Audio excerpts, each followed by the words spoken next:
There's a number sitting somewhere in your future. You don't know what it is yet. Most people never learn it exists. But once you hit this number, something almost magical happens. You can stop. Completely stop investing. Never contribute another dollar to your retirement accounts. Take that monthly investment and spend it on literally anything else. Vacations, a nicer apartment, your kids' college fund, whatever you want, and you'll still retire wealthy. This isn't some financial loophole or risky strategy. It's pure mathematics. There's a specific portfolio balance where compound interest becomes so powerful that your money will grow to your retirement goal entirely on its own. Your contributions become irrelevant. The snowball is already rolling downhill fast enough that pushing it doesn't make a measurable difference. Financial planners rarely talk about this moment because their entire business model depends on you feeling like you need to keep investing forever. The retirement industry wants you anxious and contributing. They don't want you to know there's a finish line you can actually cross, but there is. And today I'm going to show you exactly how to calculate yours. Here's what makes this concept so psychologically powerful. Most people experience investing as an endless treadmill. You contribute this year, next year, the year after that, decade after decade, with retirement always hovering somewhere on the distant horizon. The goal never feels closer because life keeps happening. Expenses increase. Income fluctuates. That finish line stays maddeningly out of reach. Knowing your number changes everything. Suddenly, investing isn't an infinite grind. It's a race to a specific destination. You can track your progress in concrete terms. You can calculate exactly how many years remain. The anxiety of "am I saving enough" transforms into "I'm this percentage of the way there." Let me show you how the math actually works, because once you see it, you'll never think about retirement the same way again. Compound interest operates on a simple principle that produces extraordinary results over time. Your money earns returns, and then those returns earn returns, and those returns earn returns. The growth curve isn't linear. It's exponential. And exponential curves have a fascinating property. They start slow, almost imperceptibly slow, and then they explode upward with shocking speed. Consider someone with $10,000 invested at age 25. He's earning an average 8% annual return. After 10 years, that $10,000 has grown to roughly $21,600. Respectable, but nothing life-changing. After 20 years, it's reached about $46,600. Still not retirement money. But watch what happens next. After 30 years, that original $10,000 has become $100,600. After 40 years, it's $217,200. The money more than doubled in that final decade alone. This is the exponential curve doing its work. The gains accelerate as the base grows larger. Now here's where this gets interesting for your retirement planning. Let's say you've determined that you need $1.2 million to retire comfortably at age 65. You're currently 35 years old with 30 years until retirement at an 8% average return. But how much would you need invested today to hit that $1.2 million without ever contributing another penny? The answer is approximately $119,000. Read that again. If you're 35 with $119,000 invested, you could theoretically stop contributing entirely and still retire with $1.2 million at 65. Your money would do all the heavy lifting from this point forward. Your contributions would add to the pile, sure, but they're no longer necessary for reaching your goal. This is the moment when contributions stop mattering. The moment when compound interest takes over completely. Financial independence communities call this coast fire. I prefer calling it what it actually is. The finish line for mandatory investing. The formula for calculating your number is straightforward. Take your target retirement portfolio, divide it by the growth multiple for your time horizon, and you get the portfolio balance where contributions become optional. At 8% returns, your money roughly doubles every 9 years. So if you have 30 years until retirement, that's about 3 1/3 doubling periods. Your money will multiply by approximately 10 times. Need $1.5 million at retirement? Divide by 10. Your coast number is $150,000. 20 years until retirement gives you about 2.25 doubling periods, meaning your money multiplies by roughly 5. Need $1.2 million? Your coast number is $240,000. 15 years until retirement means 1 2/3 doubling periods, multiplying your money by approximately 3.5. That same $1.2 million goal requires about $343,000 invested today. The earlier you reach your number, the more powerful it becomes. Someone who hits their coast number at 35 has 3 decades of compounding ahead. Someone who hits it at 50 has 15 years. Both can stop contributing and still reach their goal, but the 35-year-old unlocked vastly more freedom. This is why the first $100,000 matters so much. Charlie Munger famously said, "The first $100,000 is the hardest." He wasn't just talking about the difficulty of saving. He was talking about the inflection point where compound interest shifts from background noise to dominant force. Once you cross $100,000, your portfolio starts generating returns that rival or exceed your annual contributions. Think about the psychology of that shift. When you have $20,000 invested, an 8% return generates $1,600 annually. You probably contribute more than that each year. Your effort matters more than your money's effort. When you have $200,000 invested, that same 8% return generates $16,000 annually. Suddenly, your money is working as hard as many people's entire annual savings rate. The balance of power has flipped. At $500,000, you're generating $40,000 per year in average returns. Your money is now outworking almost everyone. Your contributions still help, but they are becoming a smaller percentage of your overall growth. This is the shift you're racing toward. The moment your money works harder than you do. Let me walk you through how to calculate your personal coast number step by step. This requires knowing 3 things: your target retirement age, your expected retirement expenses, and your current age. Start with retirement expenses. How much will you spend annually in retirement? A common rule of thumb says you'll need 70 to 80% of your pre-retirement income, but this varies wildly based on lifestyle. Some people spend more in early retirement when they're traveling and active. Others spend less because their mortgage is paid off and their kids are independent. For this exercise, let's say you expect to spend $60,000 per year in retirement. Using the 4% safe withdrawal rule, which suggests you can withdraw 4% of your portfolio annually without running out of money over a 30-year retirement, you would need $1.5 million invested at retirement. That's your target number. Next, calculate your time horizon. If you want to retire at 62 and you're currently 38, you have 24 years of compounding ahead. Now apply the growth formula. While at 8% average returns, your money will multiply by approximately 6.5 times over 24 years. Divide your $1.5 million target by 6.5. Your coast number is roughly $231,000. The moment your portfolio crosses $231,000, you've won. You can stop contributing entirely. You can redirect that money toward other goals. You can take a lower paying job that makes you happier. You can work part-time. The pressure evaporates because mathematics has guaranteed your retirement. There's something I need to address here because it trips people up constantly. This calculation assumes you actually stop contributing, but most people who reach their coast number don't stop. They keep investing anyway, which means they either retire earlier than planned or retire with significantly more than they need.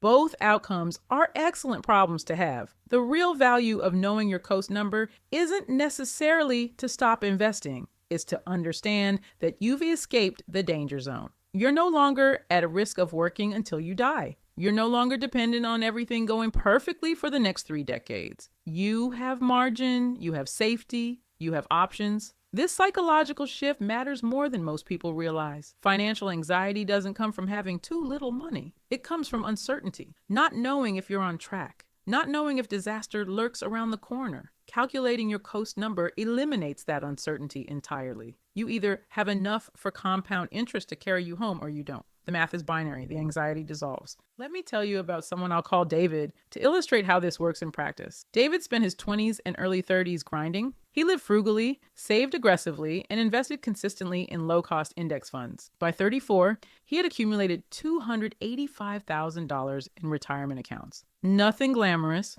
just steady contributions plus market returns over 12 years. Then David did something that confused everyone around him. He calculated his coast number using the formula I just described. Assuming he wanted to retire at 60 with $1.4 million, and given his 26 years of compounding time, his coast number came out to approximately $190,000. He was already $95,000 past his coast number. David didn't quit investing entirely, but he dramatically reduced his intensity. He dropped his savings rate from 25% to 8%. That extra 17% of his income suddenly became available for other priorities. He took a 3-month sabbatical. He helped his parents with some medical expenses. He started a hobby that cost money instead of made money. He stopped feeling guilty about spending because he'd already secured his retirement mathematically. By 42, 8 years after reaching his coast number, David's portfolio had grown to $580,000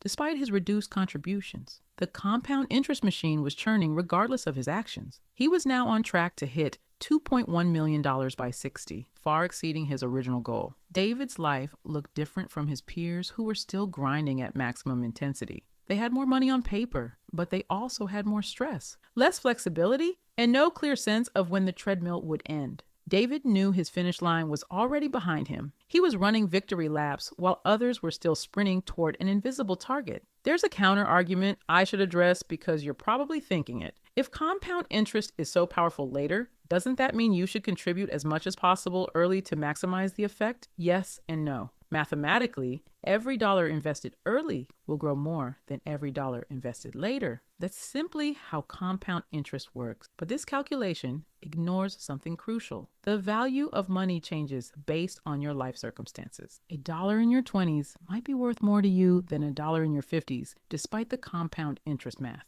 Your 20s are when you can take career risks that might multiply your income. Your 20s are when experiences shape who you become. Your 20s are when certain opportunities exist that won't exist later. Someone who invests every possible dollar at 22, but misses a chance to start a business or travel extensively or build relationships that lead to career breakthroughs might end up worse off than someone who invested moderately but optimized for human capital growth. The coast number framework acknowledges this trade-off. It tells you exactly how much you need to secure your future, then gives you permission to make different choices with the excess. Some people will keep investing aggressively because they want to retire early. Others will redirect money toward other goals once they've reached safety. Neither approach is wrong. The key is making the decision consciously, rather than investing on autopilot because someone told you to save 15% forever. Let me give you the practical steps to implement this framework in your own life. First, determine your retirement spending target. This requires genuine thought about how you want to live. Where will you live? Will your house be paid off? What activities will fill your time? Healthcare costs rise significantly in later years, so factor that in.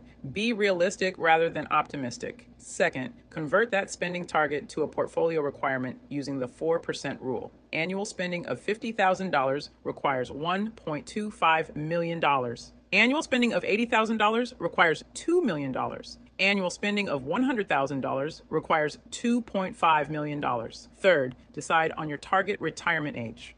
This choice has massive implications. Retiring at 55 versus 65 means 10 more years of compounding, which means your coast number is dramatically lower. It also means more years of retirement to fund, which pushes your portfolio requirement higher. These factors somewhat offset, but earlier retirement generally requires reaching a higher coast number earlier. Fourth, calculate your growth multiple. At 8% returns, money doubles roughly every 9 years. Count the doubling periods between now and retirement. 2 doublings means your money multiplies by 4. 3 doublings means it multiplies by 8. You can get more precise with compound interest calculators, but rough math works fine for planning purposes. Fifth, divide your portfolio requirement by your growth multiple. This is your coast number. Sixth, they track your progress toward that number with the same intensity you would track progress toward any major goal. Check quarterly. Celebrate milestones. Understand that crossing this threshold represents genuine financial freedom, even if you choose to keep investing afterward. There's one more concept I need to introduce because it extends this framework in a powerful direction. Once you have crossed your coast number, every additional dollar you invest doesn't contribute to reaching your basic retirement goal. That's already handled. Instead, each additional dollar contributes to one of 3 outcomes: retiring earlier, retiring richer, or working differently. You can use those extra contributions to pull your retirement date forward. Each year you shave off represents a year of freedom you've purchased with current sacrifice. Some people find this trade-off compelling, others don't. Alternatively, you can use those contributions to increase your retirement lifestyle. Instead of retiring with $1.5 million, maybe you retire with $2.5 million.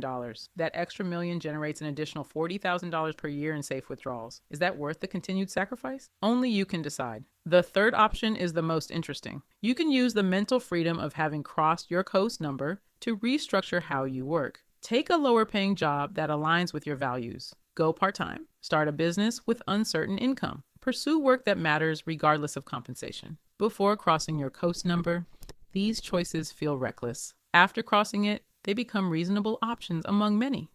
The mathematics have freed you from needing to optimize every decision for maximum earnings. This is what genuine financial independence feels like. Not necessarily the ability to stop working entirely, but the ability to make work decisions based on factors other than money. The ability to say no to opportunities that pay well but drain your soul. The ability to say yes to opportunities that pay modestly but align with who you want to become. There are mistakes people make with this framework that I should warn you about. The first mistake is using unrealistic return assumptions. 8% represents a reasonable long-term average for a diversified stock portfolio, but it's not guaranteed. Using 10 or 12% in your calculations might make your coast number look more achievable, but it also might leave you short when reality delivers lower returns. Be conservative. Using 7% instead of 8% raises your coast number, but also raises your confidence that you'll actually hit your goal. The second mistake is ignoring inflation. That $1.5 million retirement portfolio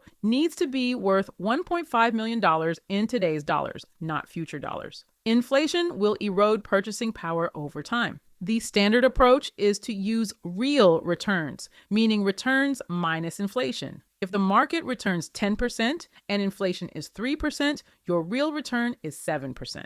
This is already baked into the 8% assumption I've been using, but make sure you understand what you're calculating. The third mistake is treating your coast number as permission to make reckless financial decisions.